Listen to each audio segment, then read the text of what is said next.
হ্যাঁ বলেন, আপনি আবার আমাকে ডেকেছেন কেন?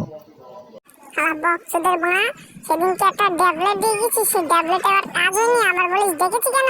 তোর গাঁড়ে গলা বাঁশ ভরে দেবো। কি বলছো ধনকুমার? আমার ট্যাবলেটের উপরে তো পুরোপুরি বিশ্বাস আছে। আমার ট্যাবলেট তো এরকম কাজ করবে না। আমার যে এদিকে কি হচ্ছে রে, গান মানে শুধু ঝগড়া বাঁধাচ্ছে। ও ও মা গো। উফ, আর বলিস না বন্ধু, আমার সেই ধনের গোড়ার ব্যথা হইলো না, সেই ব্যথার থেকে কাল পরশুর মধ্যে উঠেছি। সে কারণে আর বলিস না, ডাক্তার সে আর ভুল করে ইঁদুরির ওষুধ দিয়ে দিল।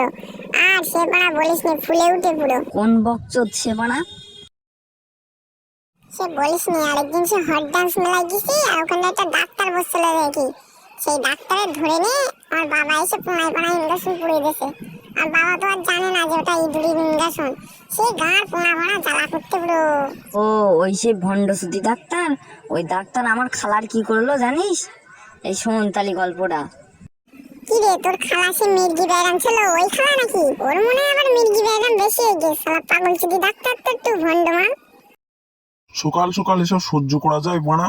কোন মাগি এখন একটা ফোন করেছে, ফোন করে বলতে এসো ভাতার এসো, আমার মলম লাগাতে হবে, মানে আর কি ইনজেকশন লাগাতে হবে। বাংলা সে মাগিটা আর বাড়ি নেই, শ্বশুর বাড়ি চলে গিয়ে 1 সপ্তাহ গিয়ে চা তা 1 লাখ করে খাতি যাচ্ছে। সে গান মারানি ডাক্তারের কখন ফোন করেছি, একটু মলম লাগাতে বলবো, তা সে এসছে না এখনো, মানে ইনগাসন।